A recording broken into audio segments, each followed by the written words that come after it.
Gaming Today presents Cash Considerations.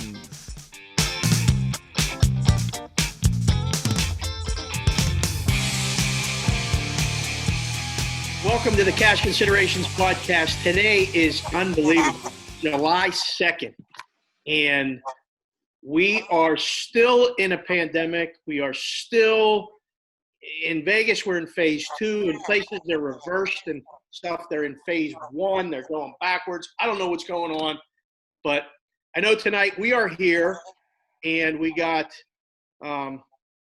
with us tonight, who was not with us last week, Alan Berg at %Berg. AB, what's up? I'm back, man. Just trying to get through this like everybody else. And yeah, it's been, I don't know, man. Like every day is like more insane than the last, it seems like.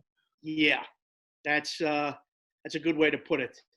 Also with us tonight in the other corner here, I have Howard Bearish, the managing editor at Gaming Today. HB, what's up? Hey guys, my sentiments exactly with Alan. Just every day's a new adventure. Everything's on the table, and we just continue to have fingers crossed for a lot of reasons. Huh. Yeah, that's very, very true. Not with us tonight, in spirit, of course, always, but not on the show tonight. Mo Toy Pearson at Heed These Takes. HB's is at Gaming Today News. Producing the show tonight in the upper left corner on my screen is Reynolds. I am Reynolds 2305. Without him, we don't have a show. So we don't have Mo, but we have Reynolds holding it all together. We're here tonight. The show is at GT Cash Consider on Twitter. We've been a little bit lax, but that's just the times that it is. But follow the show on Twitter there. And mine is at SportsBK Consig, Sportsbook Consigliere on Twitter. All right. Those are the formalities out of the way. This is what we're going to talk about tonight, kind of in order. This is going to be the format of the show. We always lead with the NFL. We're going to talk the NFL real quick. Then we'll jump to the NHL and what's going on with that. The NBA bubble, we'll talk about that. Golf betting. Mo dubbed it last week the NFL of betting right now. It is. Everyone's on it. People were writing columns about it and giving picks. And then we'll kind of just randomly go from there and maybe discuss what you're going to do on the 4th of July. So with that, here we go. AB, you were gone last week. We mentioned this. The NFL canceled the Hall of Fame game and the induction ceremonies last week. This week, they canceled, and I said it jokingly that it took a pandemic to get rid of the preseason. But, I mean, two of the 4 weeks are canceled now of preseason football. Caution or serious cause for concern? Well, first off, this might be the greatest thing the NFL has done in like a decade, was canceling 2 weeks of preseason since they're both like irrelevant.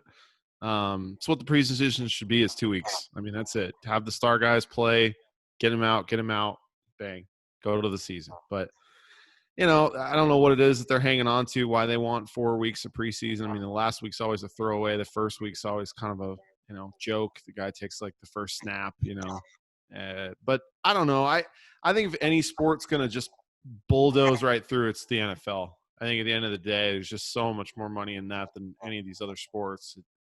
I would be stunned if they didn't play. But if by September, if they're not playing like regular season football, we're probably in a lot worse situation than we are now. So that's even like worse to think about. But I think it'll all kind of, level out the way that it was kind of at one point. Let's hope so. HB, any thoughts on the NFL with what they're doing, at least, continuing, like AB said, trying to forge ahead, but also looking at the numbers and just seeing what's going on? Any cause for concern on your end? Very much. But before that, I'll say that losing the 2 preseason games means you lose 2 games of winning with the Ravens, because Harbaugh tries every preseason game and they win 30-5 or 30-7 every game. Yeah, so that's true. The guys there's a lot of jobs that are though made with those preseason games. So it's going to completely remove the actual what the teams use it for. I know from our vantage point in the wagering, we could do without it, period. I mean, it really is completely useless, right? Yeah, it's It is. all sharp moves. It's just it's a mess to book. Public doesn't really get involved, but maybe like a $5 5-teamer on the day where there's all the games, and then yelling at all of the ticket writers and supervisors that they can't see it on television is pretty much the norm of the preseason in August. Oh yeah, don't miss that when you can't show all the games and everyone wonders why, because where they're from they can see their game. You know, But I'll weigh in on after the preseason and some of the indicators that we're getting now. I'm very concerned. And if the NBA somehow doesn't go, I think it could send a message and set a tone for trouble with the NFL starting on time. I think you're right. I think there's a lot to be said for that. Because of just player unions and things like that.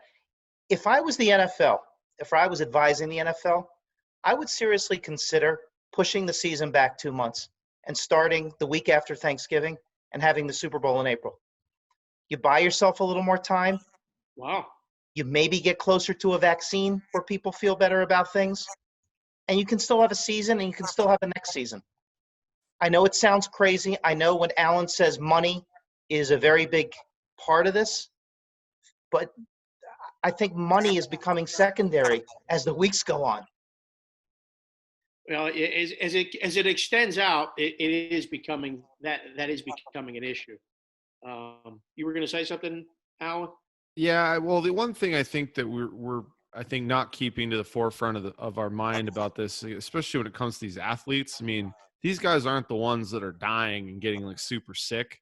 So I think, we freak out because obviously it's so contagious and, the numbers are crazy. I mean, the minute they open things up and people get a little bit too careless with their decisions of, jumping into a pool of 400 people and being right next to a group of 20, it's still out there. But the thing is, I mean, I don't expect to hear in the news that like one of these elite athletes has died from it. I mean, if that starts happening, now we're talking about like, like Howard's plan of like, we got to move the season just to even try to have it.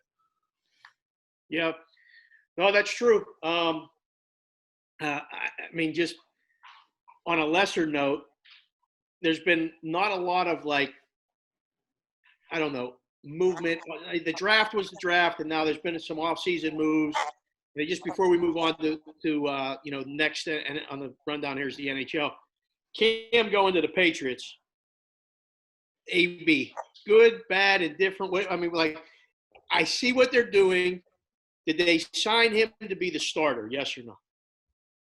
I think they hope he'll be the starter. I think there's probably something to the notion of why it took him this long was that, they actually do like Jared Stidham, but it's too good of an opportunity for the Patriots to see if this guy's got anything left. I mean, he won the MVP a few years ago when he was healthy in the NFL. He's a top level talent. I just was seeing a video today how if you go back and watch the Super Bowl he was in, he was suffering from a lot of dropped balls by his team. Yeah. So, who knows if a couple of those are caught, it might have been a better game. But I mean, the thing that was interesting, and I talked to Jeff about trying to make a number for him on MVP. It's really hard. I think that if you get Cam back, the real Cam Newton, and he's with Bill Belichick, man, I think there's a real good chance that he returns to form and looks amazing. My thing is, I don't think he's ever going to be the same guy. I just think those shoulder injuries, he just never has looked the same to me since the last one he got as far as throwing the football. And I think that's why it took him so long to find a shot. Yeah, we've seen it so many times with NFL quarterbacks. Once you get hurt, significantly hurt, you're really never the same. And it just a testament to guys that have been able to withstand that punishment and avoid that big injury, like Brady, like Manning did. These guys that carved out 15, 18-year playing careers, it's unbelievable. So Howard, is this another one of like Belichick's just pulling a magic act out of his pocket? Is this going to end up working out, or is this going to be like, all right, it's probably not going to matter? It's Belichick. I mean, he's Albert Einstein. If they have great success, it would not surprise me. And it will be solely or 80% because of Belichick, because Belichick knows how to put the pieces together. Yeah. Yep. Well, we'll see. Hopefully, goddamn, I really hope we're talking about it in September. Yeah. Whether You're he's not the kidding. starter or not, or whether Stidham Yeah. is gonna be successful, or look over his shoulder, first sign of adversity, or a couple picks and he's out and Cam's it. Who knows? But I really just hope we're talking about it. Week one. I think the first game is supposed to be 9 weeks from tonight, that first Thursday game. Oh, Not a yeah. long time. Yeah. Wow. 9 it. weeks. Wow. Let's hope we're talking about football and point spreads and, KC minus 10 that night. Well, another thing we can talk about, we'll move on to the NHL. Last week, we discussed the hub cities. There were 5 hub cities, and I asked Mo and Reynolds each to kind of name them, what they thought. And I just said at the time, I thought they're going to both go with they're going to go with both Canadian cities because of the numbers and what was going on in the States. How can you put it in LA? Chicago was coming out of it. That's where I thought if they were going to do the US city. Well, it looks like they did that. They're going Toronto and Edmonton. HB, I'll go to you first. Surprised at all by that? Or is this the NHL being a step ahead of everything in saying they're handling it better up there, we'll put everybody up there? Not to sound arrogant, I had pretty good knowledge that everything was ready to go here at Park MGM. Their own hotel, smoke-free, basically a dormitory for the teams. They would just walk next door, everything was set, and then the numbers rose here. And the NHL got cold feet. Yeah. No pun intended, hockey. But they just saw what was going on. You had the film at the Cosmopolitan, or of that LA Times reporter, and then you had the Cosmopolitan go to the RJ on their own with employees, and Cosmopolitan was admitting to 2. There was about 15 or 17 employees that were infected, and the NHL said, timeout. Wow. We've got to reevaluate this. Yeah. I don't know. AB, you just took a trip, right? You flew on a plane, right? You were... No, I was in a car. Oh, you drove? Yeah. Oh, I thought you flew. Okay, I was going to say,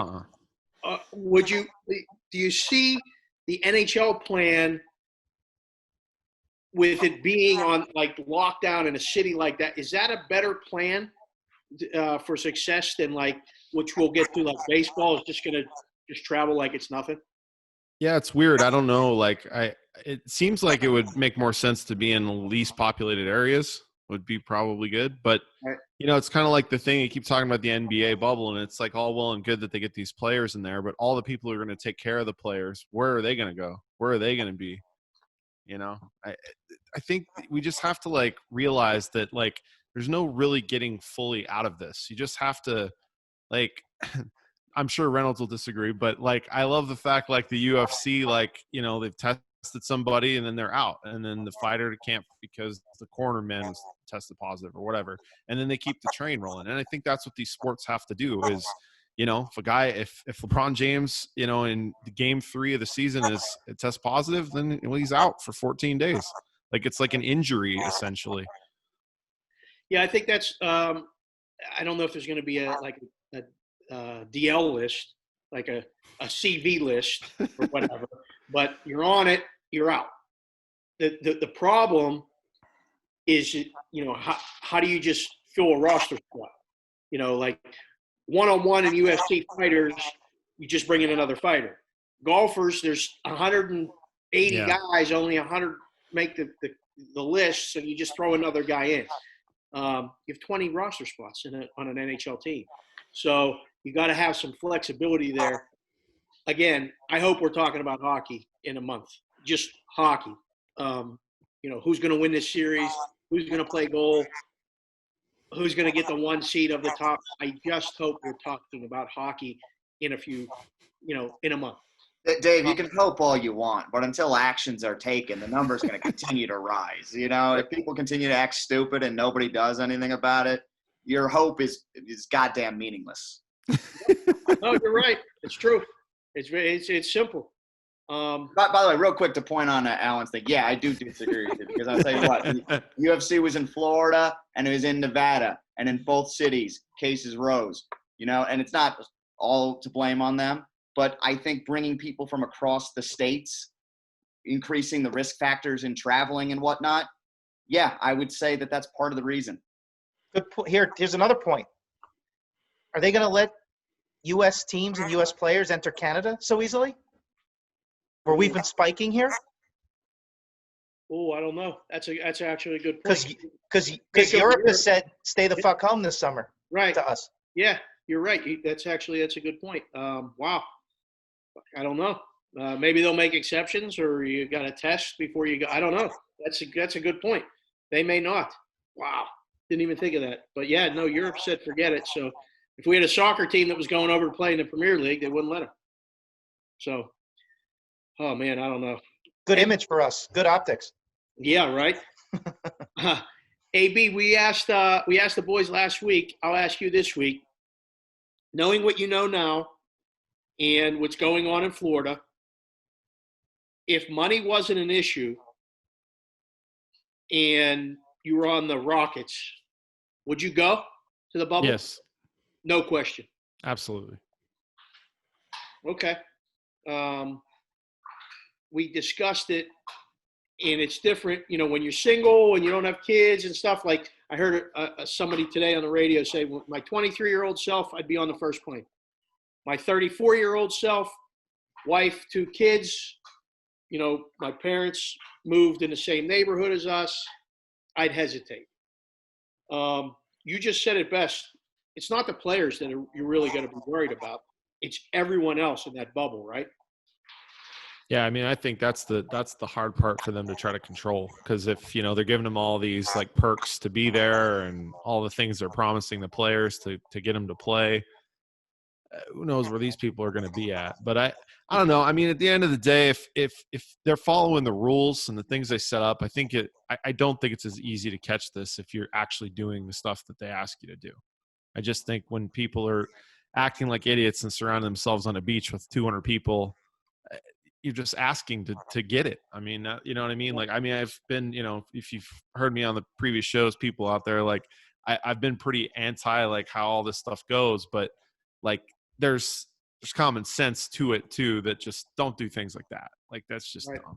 Dumb, The manual is 113 pages that the NBA gave the players.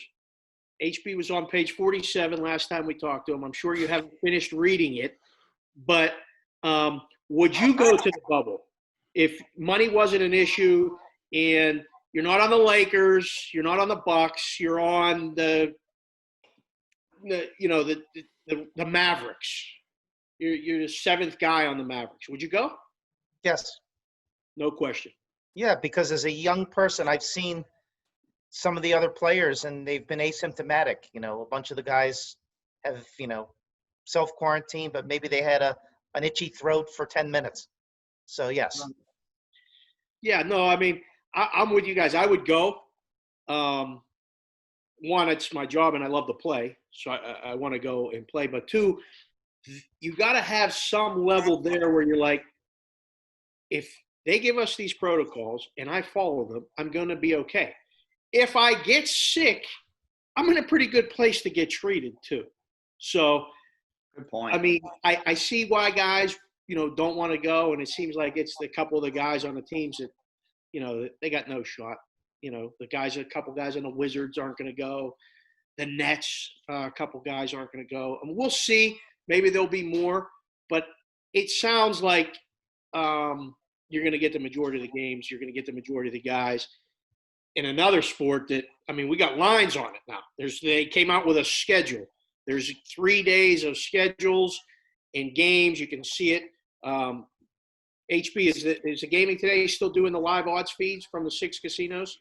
Yes, Okay, so you can go on Yes. there. You can see it there. absolutely. And we actually just added Circa, which we're happy Nice. about. Okay, so Um, all the lines are available there to comparison shop. They're up. Oh, let's really hope that we have goddamn basketball. I was thinking of just the logistical thing down there in the bubble in Orlando. How often or how many times a day do you think they'll test the players? Every day. Sounds like Once? they have it. They have it at the every day when they go either to the facility or at the hotel before they go. And they'll be able to get the quick results, obviously, there. They'll get them turned around in no time. Oh yeah, apparently there's a test that you can get really quick results, and if there isn't, they'll have one by then. For those guys, because again, it's not a social distancing sport. All these sports that are going on are social distancing sports, other than UFC. But you can keep everyone else away except the 2 fighters. Basketball, you're close and you're bumping and you're grinding, and it's not a social distancing sport. So, one social distancing sport that is going on that is just carried the betting really along with UFC is golf. And HB, what's the writer's name at Gaming Today that's writing the column? Bill Bowman. Bill Bowman. Him and a lot of other people are putting out picks. There's been a lot of analytics that a lot of people are looking at for golf. And it's been really interesting to see just, I don't know if it's popularity or it's just because it's the weekly thing, but there's a lot of golf betting going on. And this week, everybody's got Bryson DeChambeau, at least at our place. Everyone has him. All the shows I'm hearing, everybody's talking about him. He bulked up. He hits the ball like King Kong. It's fun to watch him play. Last week, we had a guy named Mackenzie Phillips leading the golf tournament on Thursday when we recorded the show. And I asked Mo, he's shot 60 or 61. He's leading by 3 strokes. He's 20-1 to win the tournament. Would you bet him to win it? And he said, absolutely fucking not. No chance. AB, I don't know if you're even watching golf, if you're even watching lines, but would you bet Bryson DeChambeau? He's 1 stroke back. Would you bet him to win the tournament? He's plus 250 right now to win the tournament this week. I wouldn't say absolutely not, but I would say no. I wouldn't take that. But this is actually the first time I've ever bet more than 1 golfer in a tournament in my life. I bet like 7 guys. Nice. So I can't even, the best part is, can't even tell you all 7 names. No idea. Just totally sitting over there on the phone, waiting to know if I'm going to cash a ticket or not. Can you give us 2? I have the dude who's tied for first. Doc Redmond? No, the other guy. Scott Stallings? Yes, I do. Yeah, I have Scott Stallings. Or Yep. Kevin Kisner? Nope, not that guy. I've got like Day. Are these straight from the junkyard or Zanko or where'd you get these? Multiple golf people. So a little Did you use across Bowman? the board. Any Bowman picks? Because he's got a few bombs. Well, he had one of the. I think he had 2 of the guys that they said. Victor Hovland has got. No, it wasn't that guy. Norin, maybe. What's Did he that? give out Norin? Did he give out a guy named Norin? Norin, no. I apologize to everyone. I don't know shit about golf, so I'm literally just speaking like I have no what's clue who these amazing? people are. The sports books that give us the sheets, like Caesars and Superbook, they have been so vigilant about sending us the matchups after each round and the updated odds after each round. That's when you know that golf is on the forefront, because once the round ends, within the hour, I'm getting the sheets with the updated odds. They got total golf freaks at both of these places, though. Yeah. Like Sherman, obviously golf odds. His name's Golf Odds on Twitter, and then Jeff's been a golf bettor since I've known him. And then we had the Real Deal doing golf odds with us, and he's one of the guys I respect too. And so I mean they're like hardcore into it. Even more so than probably I'm into like UFC. So How about comparing the handles with the COVID season? it's hard. It's hard for me because, like, what's been great about working at Caesars is we had a really good sized staff, right? So there's just certain things I'm never looking at, like, unless, like, they say, hey, watch the odds for me for 20 minutes or whatever, because I'm gonna leave.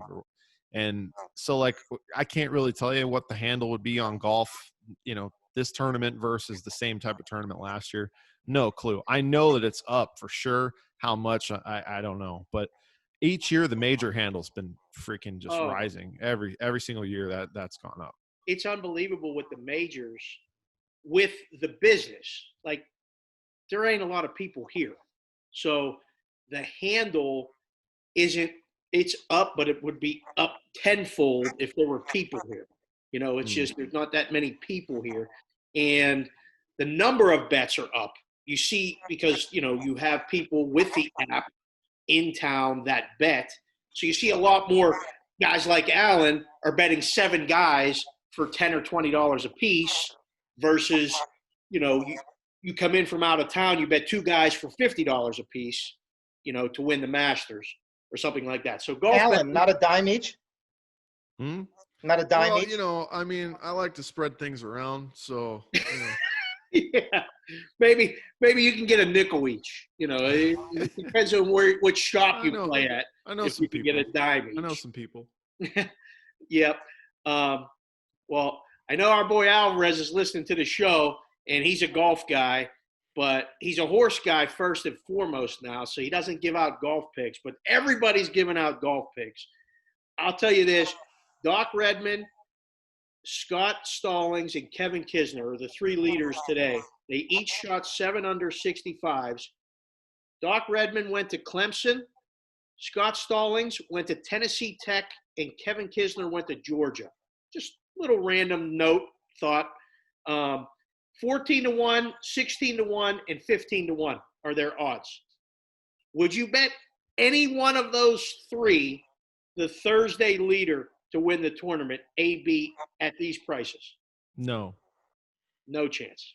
No chance. Not at those numbers. There's a reason why I bet the golfers I bet at the numbers they're at. You know what I mean? Like, Right. I mean, Do you remember Stallings' number? Was it 80 to 1? 100 to 1? 100. Okay. Mm. Yeah. So let's go, Stallings. let's root for Stallings then. Razor die, Stallings or die. Let's get Stallings home. Oh, no. Oh, it's all over now. Oh, God. Did you see any of the highlights today? I watched a little bit of it, yeah. DeChambeau hits it like 340 in the air, 200 miles an hour. He missed a tap-in on 18 to tie, to be 7 under. He did. Hits the ball 400 yards and misses Unbelievable. a 2-footer. Yeah, it's unreal. Golf is a humbling game. Guy turned from a railing into a beast. Yeah. He was taking a putt on like 14th. That was like the only time all day I was even paying attention to it at all. And Tariqa goes, he's just, when he gets these things, he's just really juiced up out there. And I was like, whoa, I don't want to throw that term around. They showed what he eats every day. Yeah. Like, He's a rhinoceros steroids. Yeah. Four eggs, 5 strips of bacon, then 2 protein shakes, then protein shake throughout the day, and then steak and potatoes at night, like a 3,500 calorie meal or day. The cream in the clear. Yeah. Jesus, Alan, you're throwing out accusations here, man. I don't know what. With DeChambeau. Oh man, I'm just listen. Worried about saying the juice, and then you throw out the cream in the clear. There He's you an eternal cynic. We're not talking about coffee either. No cream, no clear. All right. Well, what we don't have this week is UFC, which is kind of a bummer because the UFC has provided a strong sense of normalcy in the book on Saturdays. It's been great. The wagering has been awesome. A lot of the fights have been trash. I will say that. You guys have said that. It's just Poirier Hooker was amazing. That was what I was going to say. That was one of the best fights, period, I've ever seen across any medium. And you guys watched it. Reynolds, I'll just go to you first. What did you think of the fight? Did you agree with the decision? What was your takeaway? Well, first thing I'll say is, what's funny is we kind of talked about this off air last week, me, you, and Mo, and we were just kind of like bullshitting around, and you sit back and you're like, hey, is this fight any good? And I was like, yeah, it'll be good. And I was like, it's worth watching more than the other ones are. I didn't think it'd be that good. Like I thought, Hooker's a guy that kind of fights a little bit like Keith Jardine, a little more technical, a little more accurate, but he's just very awkward and he makes fights weird. But Poirier, you guys know I've been high on this guy. I thought he'd perform a lot better than he did against Nurmagomedov. I was a little bit worried about the long layoff, but what we would see from him, again, how training camps are affected and whatnot. And the fact that he got down 2 rounds early and then pulled through in the last 3 and was turning the pressure up, to me, that's just classic Dustin Poirier right there. This guy is one of the best gamers in the entire sport. Like, he just goes and he grinds and he's fantastic to watch.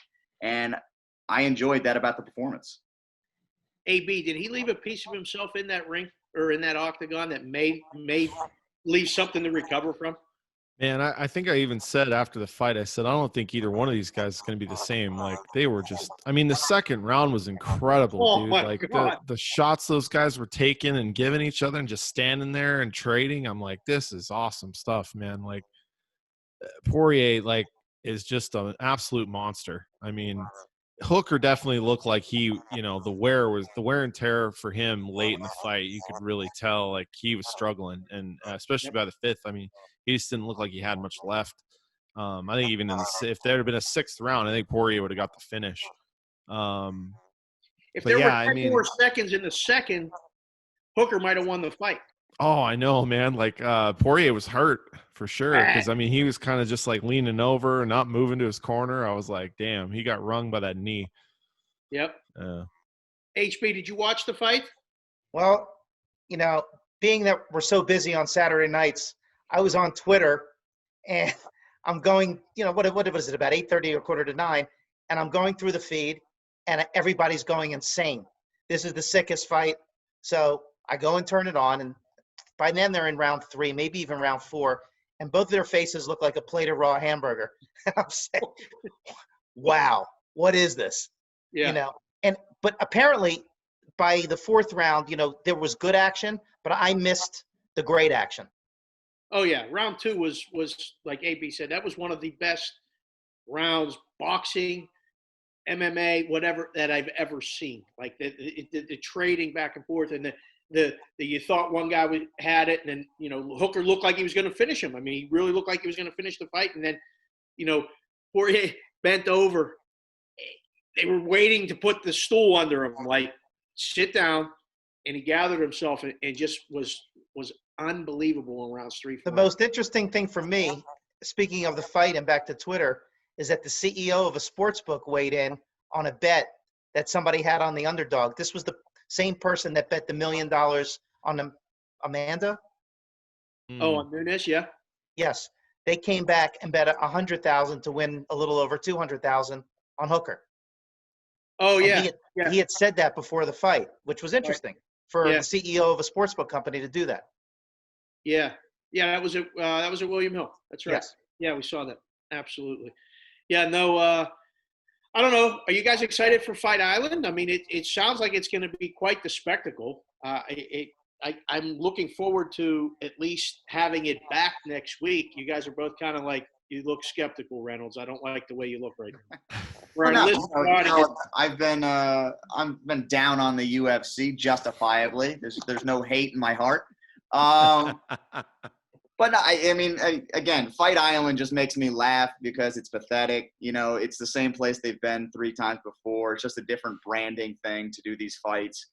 UFC 251 is a decent card. I'm seeing a lot of people now talk about, like, oh my God, this is a sick card. UFC 249 was better. So for all these people, they're like, we haven't seen it but for months. 251's strong, though. It's a pretty good pay-per-view. It's good, but it's not 249 because it's nowhere near as deep. Well, no. Which one's in Dubai or Abu Dhabi? Where's it in Abu Dhabi? The next 3 fights.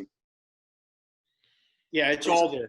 And it's to me, the best fight in the next month of fights is a fight that's on Wednesday and it can be forgotten by people, is Calvin Kattar and Dan Ige. That is going to be a sick fight that's getting massively overlooked because all this other stuff is going on. And I'm telling you, that's the one to watch if you want to see a high skill fight, Kattar and Ige. any fight I'm going to see is going to be a letdown after that last fight. I can tell you that right now. I hope they're as good or close to that as far as action and things like that. I know the last 3 fights were all favorites, and betting-wise, that parlay liability just builds up as the book. You kind of just sit there and just ride it out, and you got to juice the favorite, maybe get some bets on the dog. But I like this when it's more competitive. When all these 280s and 220s and they all win. Wah, wah, wah. I just like to see the dogs win once in a while. It's just It won for most of the beginning of the year. Exactly. I guess we got spoiled. I don't know. Again, looking forward to UFC next week. Nothing for this weekend. What we usually have this weekend, we don't. Major League Baseball. We talked about it now for weeks, and we were, HB at one point shot the finger like this right at baseball and said, fuck baseball. And now, it sounds like this was the plan all along. They're going to play 60 games. They're going this week. Wherever you're at, you'll probably see what they're calling this summer camp. I don't know what the hell that is, but they're calling baseball summer camp. There's going to be baseball. You guys at Caesars, the guys at Circa, some other books across the country put up season win totals, put up a lot of props. Our guys at the Superbook at Westgate put up all kind of season props, all kind of shit. Baseball. AB. Good, bad, or indifferent? Are you excited for baseball season? Oh, yeah. This is going to be the greatest baseball season of all time. It's 60 games long. Yeah. It's awesome. Love it. Every game matters. Let's go. HB, every 62 game games by July. I'm dying. I'm just like, oh, God, get to the right, playoffs. so we're starting in July. And we're running to the finish. Are you on good to something. with this, Howard? Say again? Are you good with this short season? Or are you just fuck it? You're done with baseball? No, I love it now. It's great for us folks with slight ADHD. That's a good point. This is the ultimate ADHD baseball season. 60 games. You're only going to see pitchers. They're only going to have what? 10 starts. 10 starts is going to be the max. Yeah. Yeah. So You talk about making it count. Yeah, it's going to be very interesting. We don't have pitchers hitting.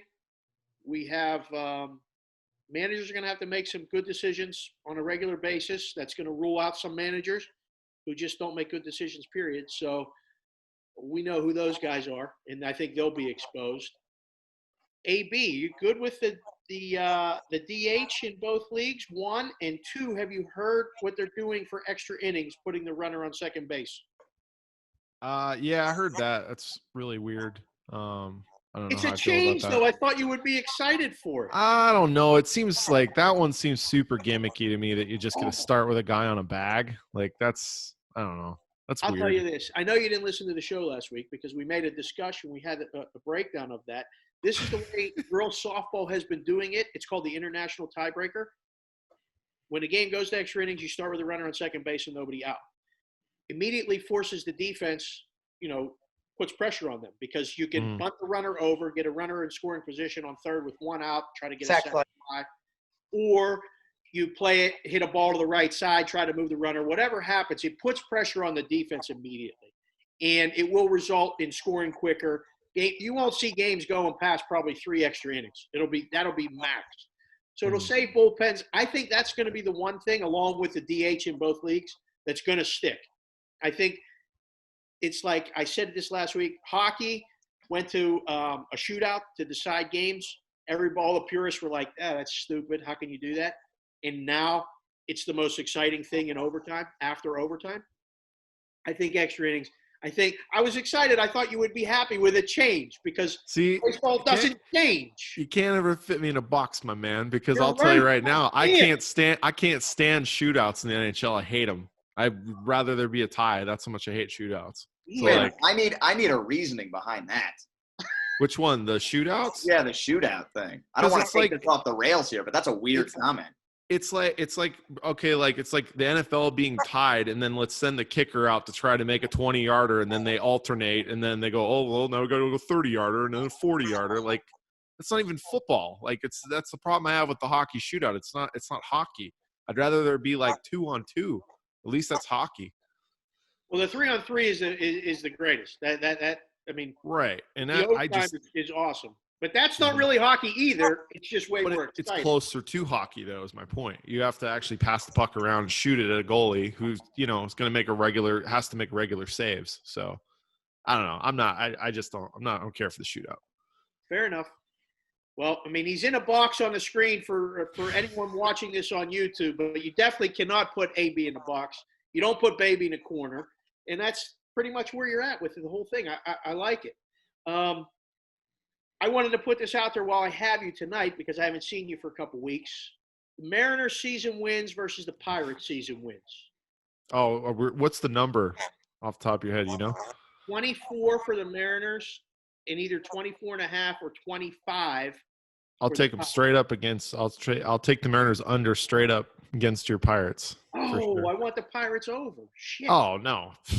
Pirates versus Mariners head to head. Pirates win more games. You're with me. Oh yeah, absolutely. Mariners are going to be terrible. You would go under 24? Oh yeah. I don't even know who the hell's on their team. Neither do they. Exactly. Guys, who are these fucking guys? Yeah, they got rid of all the salary, man. The pitching is archaic. Like they're starting full over, and this was year one of that whole process. So it's crazy because they got to. I mean, in the division too, because they're only playing the division. They're playing the AL West and the NL West. How are they going to win 24 games? They got no shot. I know. I'm with you. HB, Oriole fan. You're still an Oriole fan, or have you let that go? You never let it go, but it's been tough. I don't know. Elsa let it go in Frozen. Maybe you should let it go because that team is probably, let me just check the wins total for the Mariners, for the Orioles, I think is 20. Wow. 23? Can't be. So a little more than 1-3. 20 and a half. Wow. Orioles. Worst number in baseball. Are they over or under that number? We'll go over. Over? Short season, yeah. You know what's going to be interesting, or actually ironic, is that when they pan to the empty seats and the stadium shots, it'll look no different than the last 10 years. Very true. That's actually true. There's definitely a bunch of teams in Major League Baseball that are used to playing in front of no one. And your Orioles, my Pirates, and lately the Mariners are definitely part of that group that have been they're safe with social distancing and playing in parks where you can hear, your coach calling you from the other dugout, to get a better lead. So that will definitely be the case. All right. Before we wrap it up, boys, 4th of July is this weekend. First of all, I know this has been going on where I'm at. And it's probably been, I've seen a lot of guys I follow on Twitter complaining about the same thing. Are people lighting fucking fireworks off in your neighborhood and stuff all the time? Are you hearing fireworks, AB, at all? Starting, we just heard it really starting tonight, but for the next couple of days, you're just going to hear it all night. Have you heard that? I saw him last weekend, like right when I got into town. But that, I don't know, it was short though. Nothing? All right. Yeah. HB, there's no one lighting fireworks up where you live, right? You're up in the hills. You're good. No, there are some, but I'll tell you what. Where I grew up, it was illegal. I think it's ridiculous. It bothers my dog. And why would you want to blow your fucking hand off? Yeah. No, He played for the Giants as defensive end. Oh, yeah. I forget his name. Yeah. Pierre-Paul. That's JPP. Right. Yeah. No, it's definitely a problem for the dogs. I don't have a dog, but I know a lot of people that do. It's distressing. Yeah. Yeah. Nothing you can do. Are you going out for 4th of July? No. Absolutely not. You, No. AB? When is it? Sunday? Saturday. It's possible. Are you a fireworks guy? No, I think it's the most overrated thing maybe in America. Reynolds, I know you don't like fireworks, right? I don't care either way. I will tell you this, man. When I was like 12, 13, my dad moved out to Lincoln, Nebraska after the divorce, right? So like I had to go like visit him as part of the custody thing, and like we flew into Missouri because you can get a bunch of fireworks that you couldn't get in Nebraska, right? So he bought like just a ton, and then we drove in, and Nebraska is a god awful state. Like we don't need it. It's just like an There open. go our state. listeners from Nebraska. Sorry, people. We have That- listeners in Lincoln and another place there, but that's okay. That's going to be the Alvarez quote on the tweet. That's it.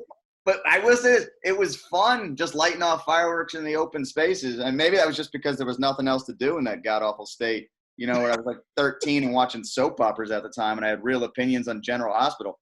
But like, that was the only time in my life though where like fireworks were like, I was like, it's a fun thing to do. There you go. HB, you a Man. fireworks guy? Hate it. I'll tell you what. It's nice. You see it over the Capitol and the Lincoln Memorial or the Statue of Liberty for 2 minutes. Great.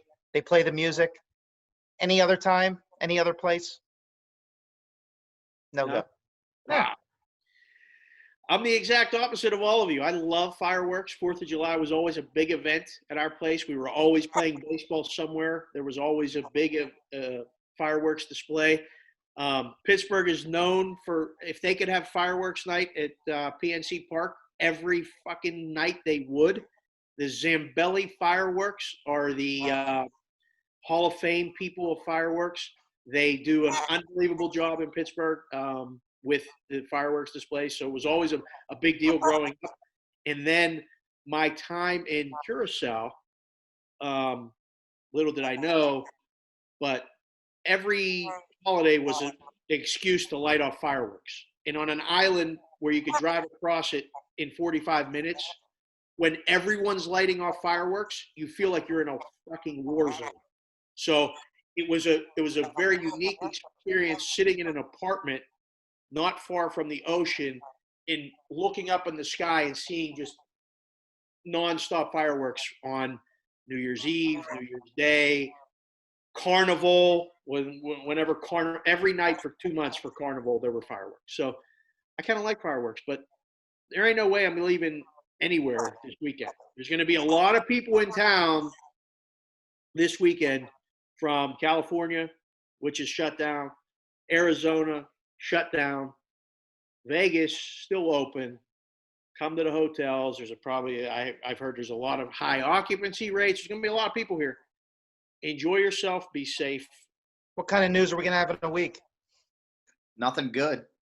Yeah, I don't know. I don't want to talk about that right now. Dave is just going to spend the week hoping. That is all he's going to do. No, There's going to be a big picture. There's going to be a mural. A listener's going to do a mural of Dave like Obama, and it's just going to say hope. Hope. Just Yeah. Saturday night on Twitter, the viral videos from some of the pools here will be interesting. Oh, man. Oh man. And don't I know. feel That was- bad for the security guards that have to police it.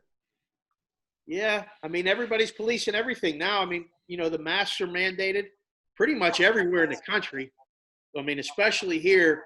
And I can tell you this. I mean, in my time out and about, everybody's wearing a mask. It's really been, in the last 5 days, a lot better than it was in the previous 5 weeks. But I'm seeing it more. Who knows what's going to be this weekend? But, we just want to wish the listeners a happy 4th of July. I'll give it each, if anyone wants anything on the way out, AB, as always, we'll go to you first before we sign off. Anything for the listeners? Yeah, one thing. I know, right? I scooped up a nice future at MGM today.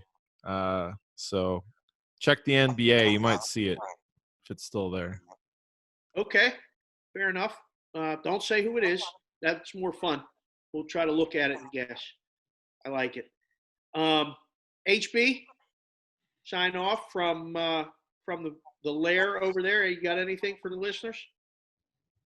Just enjoy the golf this weekend. A few horses we'll bet on, and we'll lay low. We'll stay home, keep it tight, hold on to the dog Saturday night because he's not going to be happy. Yeah, you're probably going to have to keep the dog in a room somewhere quiet because it's not going to be quiet. But yeah, follow along. Howard at Gaming Today News. Him and Minty have been doing these picks and bets and different things from different tracks, which is always good. Hit a couple last week. That was good. Good to see. AB's giving out sneaky NBA futures. We're going to have an assignment. See if anybody can come up with that one. If you do, DM me or Alan at %Berg. Mo, we miss you. Hopefully you're not in too much frivolity or whatever the hell you're doing. But the show isn't the same without you. And I know that you'll listen. Tell your dad we said hello. And I know you're not at Boulder Station, which is good. At HeD Steaks for Mo. Reynolds, I am Reynolds 2305, producer extraordinaire, MMA expert, and not a fan of the 4th of July and fireworks, but we have him as well. Myself at Sportsbook Consigliere, signing off for the show at GT Cash Consider. Thank you guys for listening. We'll see you guys next week. We are out.